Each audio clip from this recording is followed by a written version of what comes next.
تمام ہی دیکھنے اور سننے والوں کو ذیلدار احسن شاہ کی جانب سے بہت ہی ادب کے ساتھ السلام علیکم بھی اور خوش آمدید بھی۔ سامعین محترم، ایک دفعہ پھر ہم حاضر خدمت ہیں پروگرام ڈائلاگ ود ایکسپرٹس، اور آج جو شخصیت ہمارے ساتھ موجود ہیں ایکسپرٹ آف لا ہیں، فارمر پریزیڈنٹ اسلام آباد بار ایسوسیشن ہیں، senior leader high court bar association ہیں، اور انشاءاللہ بہت ہی اگلا الیکشن بلکہ ہائی کورٹ بار کے پریزیڈنٹ کا لڑنے کے لیے جا رہے ہیں۔ ہائی کورٹ بار اور ڈسٹرکٹ کورٹ بار کے جو ینگ لائرز ہیں ان کے دلوں کی دھڑکن ہیں، ہمارے لیڈر ہیں جناب ریاست علی آزاد صاحب، ایڈوکیٹ سپریم کورٹ۔ السلام علیکم سر۔ وعلیکم السلام شاہ صاحب۔ سر سب سے پہلے تو بہت شکریہ کہ آپ اپنی قیمتی مصروفیات میں سے وقت نکال کے آج ریڈیو پاکستان میں تشریف لائے۔ یہ شاہ صاحب میرے لیے بڑے اعزاز کی بات ہے کہ آج میں نیشنل میڈیا پہ اور اسپیشلی جو بنیادی ایک تھا پاکستان کے اندر وہ ریڈیو پاکستان تھا، تو میرے لیے بڑے اعزاز کی بات ہے کہ آج میں شکر الحمدللہ آپ نے ہمیں عزت بخشی، آپ نے ہمیں مدعو کیا، دعوت دی اور آج موقع فراہم کیا۔ بہت مہربانی جناب۔ سر پہلا سوال ہم جیسے آپ سے کرنا چاہیں گے کہ آپ کا ایک بہت بڑا نام ہے اور آپ ماہر قانون دان ہیں، تو یہ سفر آپ نے اپنی ایجوکیشنل سفر کہاں سے شروع کیا اور آج تک اس سفر میں کتنی مشکلات آئیں؟ شاہ صاحب میں نے میٹرک تک تعلیم جو تھی وہ اپنے جو ضلع فیصل آباد ہے وہاں سے حاصل کی تھی، اور اس کے بعد یہاں اسلام آباد میں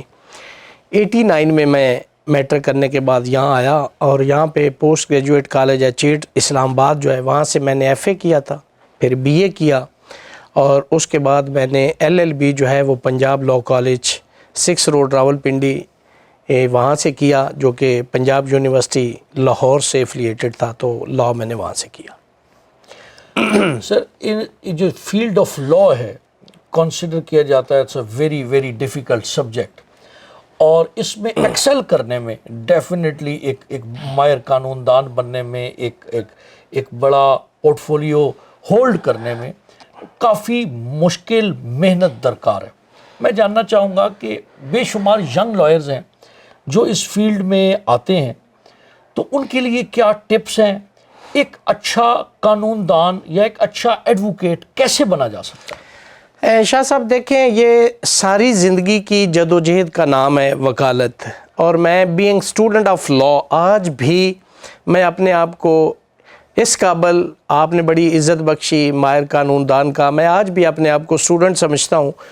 اور میں نے جب یہ اس کا آغاز کیا تو یہ ایک بڑا مشکل، آج تو آپ کو پتہ ہے کہ بہت ساری فیسلٹیز آپ کو اویلیبل ہیں۔ ایک دور تھا کہ جب آپ کو کسی آرڈر کی کاپی لینا ہوتی تھی تو وہاں پہ آپ کو فوٹو کاپی کی سہولت نہیں ہوا کرتی تھی، آپ نوٹس لے سکتے ہوتے تھے، اس آرڈر سے نوٹس ہاتھ سے آپ نوٹ کرتے ہوتے تھے۔ آج آپ کے پاس واٹس ایپ ہے، آج آپ کے پاس سوشل میڈیا ہے، آج آپ کے پاس کمپیوٹر ہے، پتہ نہیں کون کون سی آپ کو فیسلٹی حاصل ہے۔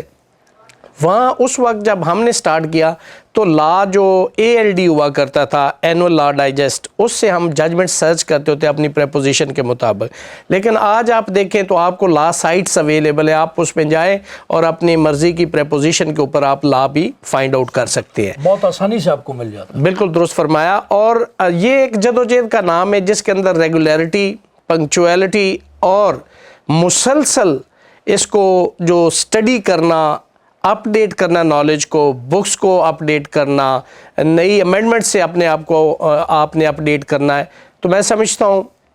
کہ آپ کے اندر ایک پروفیشنل ٹچ ہونا چاہیے، اور یہ آپ اپنے استاد سے جو آپ کے سینئر ہوتے ہیں ایز اے جونیئر جب آپ ان کو جوائن کرتے ہیں اور اپنی وکالت کا آغاز کرتے ہیں تو جو وہاں سے آپ سیکھتے ہیں وہ اپنی زندگی میں اپلائی کرتے ہیں۔ بہت سارے دوست ہیں، میں ان کو یہی ایڈوائز کروں گا کہ جب آپ ایک سینئر کو جوائن کرتے ہیں تو میں عذرائے مزاح یہ بات کر رہا ہوں کہ شادی سے زیادہ امپورٹنٹ ڈیسیژن ہوتا ہے کہ آپ کے سینئر کو جوائن کرنے کے لیے جا رہے ہیں، کون سا استاد آپ چننے کے لیے جا رہے ہیں، چونکہ ساری زندگی آپ کی پہچان انہی استاد سے ہوگی، جو آپ کے استاد ہوں گی انہی کے نام سے آپ کو یاد رکھا جائے گا، انہی کے خاندان اس فیملی کو آپ پہچان بنیں گے کہ جی میرا یہ چیمبر ہے، آپ کی یہ پہچان ہوتی ہے۔ تو جیسی اس چیمبر کی ریپوٹیشن ہوتی ہے، اس کی چھاپ آپ پہ ہوتی ہے، تو میں سمجھتا ہوں کہ جب بھی آپ یہ فیصلہ کریں تو ناپ تول کے اور سوچ سمجھ کے دوستوں سے کنسلٹ کر کے، چونکہ آپ نے پوری زندگی اس پروفیشن میں رہنا ہے، چونکہ اس میں ڈیٹ آف ریٹائرمنٹ نہیں ہوتی، جتنے آپ پرانے ہوتے جاتے ہیں تو آپ مہنگے وکیل بنتے جاتے ہیں۔ سر اسی کنیکٹڈ ایک کوشچن اس سے کرنا چاہوں گا کہ ہم یہ دیکھتے ہیں ڈیفرنٹ ڈسٹرکٹس کورٹس میں، ڈیفرنٹ ہائی کورٹس میں، کچھ وکیل ہیں جو مہینے کا 30,000 روپیہ کما رہے ہیں، پھر ہم دیکھتے ہیں کہ کچھ وکیل ہیں جو مہینے کا 3 لاکھ روپیہ کما رہے ہیں، پھر ہم دیکھتے ہیں کہ کچھ وکیل ہیں جو مہینے کا 30 لاکھ روپیہ کما رہے ہیں، اور پھر ہم یہ بھی دیکھتے ہیں کہ کچھ وکیل ہیں جو مہینے کا 3 کروڑ یا اس سے بھی زیادہ کما رہے ہیں۔ تو یہ کیا ڈفرنس ہے؟ اس میں شاہ صاحب دیکھیں، ایک تو with the passage of time آپ کی پریکٹس پہ بھی ڈیپینڈ کرتا ہے، پھر آپ کی ریپو بنتی ہے، پھر آپ کے اوپر سچی بات ہے، آپ ایک کلائنٹ کو اگر ڈچ کراتے ہیں تو وہ ہو سکتا ہے کہ 50 کلائنٹس کو وہ جا کے بتائے کہ آپ نے اس وکیل صاحب کے پاس نہیں جانا، لیکن اگر آپ اچھی سروس دیتے ہیں، آپ پروفیشنل ہیں، آپ ایک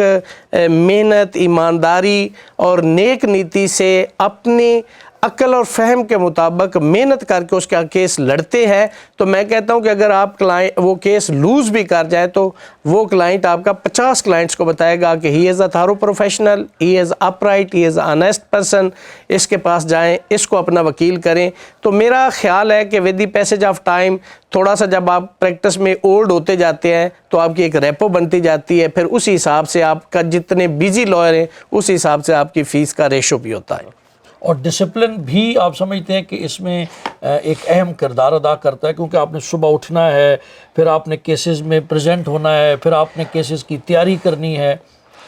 وکالت جو شاہ صاحب ہے نا، میں سمجھتا ہوں کہ یہ وہ نہیں ہے، یہ 24 آور کی جاب ہے۔ کلائنٹ آپ کو ٹینشن دے کے جاتا ہے اور وہ خود سوتا ہے، وہ جو آپ فیس لے رہے ہیں نا وہ آپ کلائنٹ کی ٹینشن خرید رہے ہوتے ہیں، آپ نے اس کے کیس کو تیار بھی کرنا ہے، وہ کلائنٹ آئے یا نہ آئے، آپ نے اگر 8:30 کورٹ کا ٹائم ہے تو آپ کو کم از کم 8 بجے، پونے 8 بجے اپنے چیمبر میں موجود ہونا چاہیے، آپ کا بریف، فیکٹس، لا، اس پہ آپ کی تیاری ہونی چاہیے، آپ کو فنگر ٹپس پہ آپ کا کیس یاد ہونا چاہیے، اگر آپ کا لا پہ آپ کا کیس ویک ہے تو آپ کو فیکٹس پہ اپنی تیاری بہت اچھی ہونی چاہیے، اور اگر آپ کا لا پوائنٹ پہ بہت اچھا کیس ہے تو فیکٹس ویک بھی ہوں تو آپ لا پوائنٹ پہ بھی اپنے کیس کو کنٹیسٹ کر کے تو اپنے کلائنٹ کو ریلیف دلوا سکتے ہیں، چونکہ قانون کے اندر پرووائڈڈ ہے۔ تو یہ ایک 24 گھنٹے کی اور مسلسل جدوجہد اور کوشش کا نام وکالت ہے، اور میں سمجھتا ہوں کہ لوگ آپ پہ ٹرسٹ کرتے ہیں۔ میں سمجھتا ہوں کہ ایک مسیحا کے روح میں جب لوگ پریشان ہوتے ہیں، جب پولیس کے ستائے ہوئے لوگ ہوتے ہیں، جب وہ مظلوم بن کے آتا ہے، لوگ معاشرے کے اندر بہت سارے ظالم لوگ ہوتے ہیں جو ظلم کرتے ہیں، تو میں سمجھتا ہوں کہ اس مظلوم کے لیے وکیل ایک مسیحا نظر آ رہا ہوتا ہے، تو آپ کو کردار بھی مسیحا والا رکھنا ہے، آپ نے اس کو پرفارم بھی مسیحا والا کرنا ہے، آپ نے سروس بھی ایز اے مسیحا ہی دینی ہے کہ لوگ آپ کے گرویدہ ہو جائیں، لوگ آپ کے ساتھ محبت کرنے لگ جائیں۔ میں تو اس حد تک کہتا ہوں کہ لوگ آپ سے عشق کرنے لگ جائیں کہ وکیل ہو تو ایسا ہو۔ کیا بات سر۔ ایک اور سوال جو اسی ضمن میں آپ سے کرنا چاہوں گا کہ رول آف لائر، جو کہ آج ہمارا عنوان بھی تھا، role of lawyer in society, اس کو کس زاویے سے آپ دیکھتے ہیں؟ ایک وکیل، ایک ایڈوکیٹ کتنا امپورٹنٹ ہے زندگی کے ہر معاملے میں، تاکہ جو لوگ اس پروفیشن کو جوائن بھی کرنا چاہیں تو ان کو معلوم ہو کہ اس پروفیشن کی امپورٹنس کیا ہے؟ شاہ صاحب، لائر کا جو رول ہے میں کہتا ہوں سوسائٹی کے اندر سب سے زیادہ امپورٹنٹ ہے، اور آج کے معروضی حالات کو سامنے رکھتے ہوئے میں تو بہت وری ہوں، مجھے لگ ایسے رہا ہے کہ ایسے حالات آتے جا رہے ہیں ہمارے اس ملک کے اندر اور سوسائٹی کے اندر کہ ہر شخص کو ایک وکیل کی ضرورت پڑے گی، تبھی وہ اس دنیا کے اندر وہ چل سکتا ہے، تبھی وہ اس معاشرے کو ٹیکل کر سکتا ہے۔ تو میں سمجھتا ہوں کہ وکیل کا رول تمام پروفیشنل سے زیادہ امپورٹنٹ ہوتا ہے، وہ اس لیے کہ وکیل کا کام ہے کہ جہاں ظلم ہے وہاں وکیل صاحب کھڑے ہو کے پروٹیسٹ کر رہے ہوں، وہ چاہے حکومت کی طرف سے ہو، چاہے وہ کسی معاشرے کے کسی فرد، کسی کمیونٹی کی طرف سے ہو، کسی شخص کی طرف سے ہو، انڈیویجولز کی طرف سے ہو، تو اس پہ اپنا احتجاج ریکارڈ کروانا، حق اور سچ کی آواز بلند کرنا، میں تو یہ کہوں گا کہ حق کا علم بلند کرنے والے کو وکیل اور اس کے رول کو یہ کہا جائے گا۔ کیا کیا کیا زبردست ہے کہ حق کا علم بلند کرنے والا، کیا خوبصورت ڈیفینیشن آپ نے سر لائر کی پیش کی ہے، کیا زبردست ڈیفینیشن پیش کی ہے سر۔ آپ نے مختلف ادوار میں مختلف پورٹ فولیوز کے لیے الیکشن کانٹیسٹ کیے، آپ نے 2 دفعہ سیکٹری اسلام آباد بار ایسوسیشن بھی رہے، پھر آپ پریزیڈنٹ بھی رہے، اور اب آپ انشاءاللہ ہائی کورٹ بار کے پریزیڈنٹ کے لیے بھی کانٹیسٹ کرنے جا رہے ہیں۔ ہماری نیک تمنائیں، دعائیں اور دوائیں سب آپ کے ساتھ ہیں۔ آپ سے سر جاننا یہ چاہوں گا کہ مختلف ینگ لائرز اس فیلڈ میں آتے ہیں، اور ڈیفینیٹلی بار جو ہے وہ وکلا کی نمائندگی کر رہی ہے، تو انہی ینگ لائرز نے کل ینگ لائر سے ایڈوکیٹ لیڈرز میں کنورٹ ہونا ہے سر۔ تو آپ جب الیکشن کانٹیسٹ کرتے ہیں، کیا اسٹریٹجی ہوتی ہے یا کیا اسٹریٹجی ہونی چاہیے کہ لوگ آپ کو اپنا لیڈر منتخب کریں؟ سب سے پہلے شاہ صاحب میں سمجھتا ہوں کہ جو بھی میرا بھائی، میرا ینگ دوست آئے، چونکہ ہم نے بڑی تگ و دو کی اس پروفیشن میں، بہت جد و جہد کی اس پروفیشن کے اندر، ہم نے رول آف لا کے لیے جنگ بھی لڑی، ہماری پوری برادری نے، وکلا برادری نے لڑی۔ میں اس وقت جب یہ وکلا تحریک تھی، ریسٹوریشن آف ڈیموکریسی تھی، ریسٹوریشن آف کانسٹیٹیوشن تھا، ریسٹوریشن آف جوڈیشری تھی، تو ہم نے اس وقت میں دونوں سال اسلام آباد بار ایسوسیشن کا سیکٹری منتخب ہوا۔ لیکن اس کے لیے میں سمجھتا ہوں کہ پہلے آپ نے کہا نا کہ ینگ لائر کے لیے کیا بنیادی چیزیں، میں سمجھتا ہوں کہ سب سے پہلے انہیں وکالت آنی چاہیے، جو ان کا کام ہے۔ جب آپ وکالت سیکھ جاتے ہو تو وکیل، ہر وکیل جو ہوتا ہے وہ اپنے اندر ایک لیڈر ہوتا ہے، اس کو لیڈر بنانے کی ضرورت نہیں پڑتی، اس کو صرف موقع دینے کی ضرورت ہوتی ہے۔ ہمارا ہر دوست، ہمارا ہر بھائی، میں سمجھتا ہوں کہ آج آنے والا اور جو 15 سال پہلے گزر گیا ہے یا 20 سال اس پروفیشن میں آ گیا ہے، تو میں سمجھتا ہوں کہ وہ بائی برتھ لیڈر ہوتے ہیں، ان کی صرف نوک پلک ٹھیک کرنی ہوتی ہے، باقی وہ بائی برتھ لیڈر ہوتے ہیں، اور اس کے لیے بنیادی شرط جو ہے کہ وہ وکالت آنی چاہیے۔ اچھا وکیل اچھا لیڈر ہو سکتا ہے۔ اگر آپ کو وکالت نہیں آتی، آپ سیکٹری بن جائیں، آپ صدر بن جائیں، آپ ممبر بار کونسل بن جائیں، آپ وائس چیئرمین بن جائیں، کچھ بھی بن جائیں، آپ کو اپنا کام نہیں آتا تو آپ لوگوں کا کیا آپ مدد کریں گے؟ آپ لوگوں کے کیا کام آئیں گے؟ پہلے آپ کو اپنا کام آنا چاہیے۔ یہ بنیادی شرط ہے اس بار کی پولیٹکس کے لیے اور بار کی لیڈری کرنے کے لیے، کہ آپ کو اپنا کام آنا چاہیے۔ سر اسی ضمن میں، یعنی فار ایگزامپل کچھ ایسے لوگ ہیں، آپ کو تمام جو ینگ لائرز ہیں وہ بہت زیادہ پسند کرتے ہیں، اور اس میں ایک آپ کی پروفیشنل جو کوالٹیز ہیں اس کا بھی بہت بڑا ہاتھ ہے، اور میں سمجھتا ہوں اس کے ساتھ جو آپ کی ملنسار شخصیت ہے، آپ کی کائنڈنس ہے، آپ کا پیار ہے، جو آپ ہر بندے بار کے ہر ممبر کے ساتھ رکھتے ہیں، تو other than understanding of law, یہ جو لوگوں کے ساتھ کوآپریشن، کائنڈنس اور لوگوں کی پرابلمس کو سالو کرنا، ان کی ایشوز کو ریڈریس کرنا، یہ بھی کتنا امپورٹنٹ ہوتا ہے خصوصاً الیکشن آف بار کے لیے؟ شاہ صاحب میں سمجھتا ہوں کہ سب سے پہلے لوگ اس چیز کو پسند کرتے ہیں کہ آپ ہمبل ہوں، آپ لوگوں سے محبت کرنے والے ہوں، نئے دوستوں کو، آنے والوں کو وارملی ویلکم کہنے والے ہوں، لوگوں کی مدد کرنے والے ہوں، لوگوں کو آپ، جو نیا ہمارا بھائی آتا ہے تو اس کو جو اس نے پڑھا ہوتا ہے وہ پریکٹیکلی انٹائرلی ڈفرنٹ ہوتا ہے، آپ اس کو ہیلپ آؤٹ کرو، اس کو ڈرافٹنگ میں اس کی مدد کرو، اس کو لا سرچنگ میں آپ اس کی مدد کریں، آپ سے پریپوزیشن آ کے پوچھے آپ اس کی مدد کریں، آپ اس کو کیس تیار کر کے دیں، آپ بچوں کی طرح اس کو انگلی پکڑ کے چلنا سکھائیں، تو وہ لوگ آپ کے گرویدہ ہو جاتے ہیں۔ اور بار کے اندر جو محبتیں زیادہ اکٹھی کر سکتا ہے، سمیٹ سکتا ہے، وہ بار کا لیڈر ہوتا ہے۔ یہ بھی دوسری اس کی وہ کنڈیشن ہے کہ آپ نے بار کی پولیٹکس کرنی ہے تو آپ کو لوگوں، رات آپ کو 12 بجے بھی آپ کا کوئی دوست پریشانی میں، مشکل میں آپ کو فون کرتا ہے تو آپ کو سٹینڈ بائی ہونا ہے اور وہاں پہنچنا ہے۔ آپ کو لوگوں کے مسائل حل کرنے ہیں، آپ کو لوگوں کی مدد کرنی ہے، وہ چاہے کسی بھی ڈپارٹمنٹ میں اس کو ذاتی کوئی بھی اس کا پرابلم ہو، ایشو ہو، تو you have to stand with your brother of bar. آپ کو اپنے کولیگ کی پوری امداد فراہم کرنی ہے۔ یہی چیزیں ہم سر آپ سے سیکھتے بھی رہتے ہیں، اور دنیاوی اعتبار سے بھی، حتیٰ کہ اگر میں ذاتی طور پہ اس بات کا، بلکہ یہ بات کرنا بالکل مناسب ہوگا کیونکہ ہم نفرتیں تو کھلے عام بانٹتے پھرتے ہیں، محبتیں کھلے عام نہیں بانٹتے۔ جو آپ کی شخصیت میں ہمیں سب سے اچھا کردار لگتا ہے، آپ ڈیفینیٹلی آپ کی انڈرسٹینڈنگ آف لا ہے، لیکن آپ کی کائنڈنس، آپ کے پیار کے ہم بھی دیوانے ہیں۔ بہت محبت ہے مرشد، آپ ایک بہت اچھے اور بڑے شفیق اور بڑے ملنسار،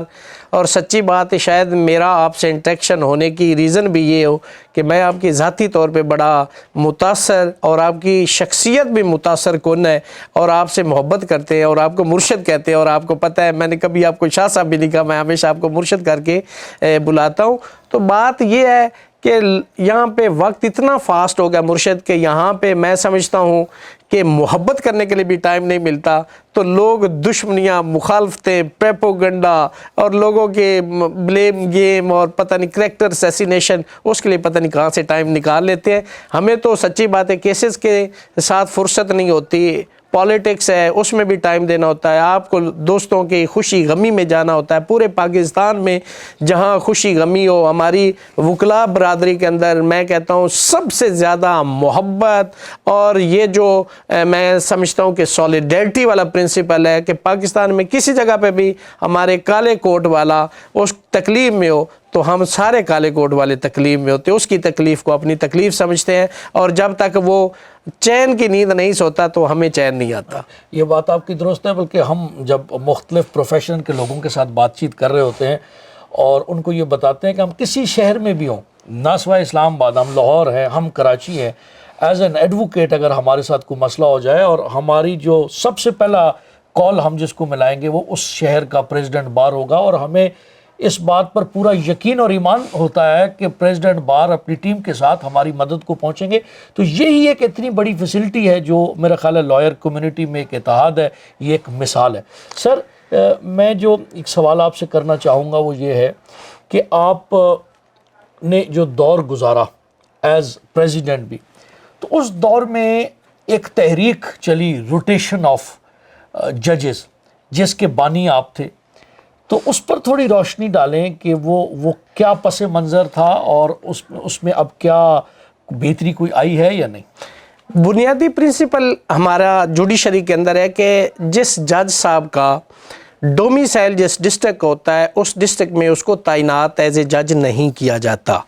اس لیے کہ وہاں اس کی برادری ہوتی، اس کا ذاتی انٹرسٹ ہوتا ہے، یعنی کانفلکٹ آف انٹرسٹ نہ وہاں پہ ہو، اور آپ کی دوستیاں ہوتی ہیں، آپ کے وکلاء دوست ہوتے ہیں، آپ نے اس لوکل بار میں کام کیا ہوا ہوتا ہے، تو بیسیکلی اس کے پیچھے یہ ایک پرنسپل کار فرما تھا۔ تو جب اسلام آباد میں لوکل ججز کو اور باہر سے آنے والے ججز کو بھی پرماننٹلی یہاں پہ تعینات کیا گیا، تو یہاں پہ بہت ساری قباحتیں جو میں نے جن کا ذکر کیا وہ پیدا ہو گئی تھی۔ تو ہم اس لیے چاہتے تھے کہ ہر 3 سال بعد، چونکہ پورے پاکستان میں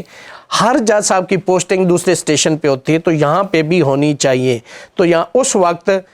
چیف جسٹس تھے میاں ثاقب نثار صاحب، انہوں نے یہ کہا تھا کہ جی پانی بھی ایک جگہ پہ کھڑا رہے تو وہ بھی گدلا ہو جاتا ہے۔ تو میں سمجھتا ہوں کہ اس سے بہت ساری قباحتیں، مثلا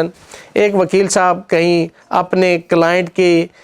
انٹرسٹ کو واچ کرتے ہوئے کوئی اگریشن میں کوئی بات ہو گئی جو جج صاحب کو ناگوار گزری، تو وہ جج صاحب تو اس کو ہمیشہ کے لیے مار کر لیں گے، وہ جب بھی آئیں گے تو پھر اس کو وہ فکس کریں گے۔ ایک انسانی تقاضا، ایک جبلت ہے، ممکن ایکسیپشنز بھی ہوں لیکن وہ وکٹمائز ہوتا رہے گا۔ تو ہم ہمیشہ یہ کہتے ہیں کہ امپارشیلٹی ہو، چہرے دیکھ کر فیصلے نہ ہوں، لوگوں کے فائل کے اوپر جو ایویڈنس ہے اس کو دیکھ کے فیصلے کیے جائیں۔ ایک جج صاحب کی اگر آپ کو شکل پسند نہیں ہے تو یہ نہیں ہے کہ اس کی شکل کی وجہ سے اس کے کلائنٹ کو آپ وکٹمائز کر دیں۔ تو ہم نے اس لیے وہ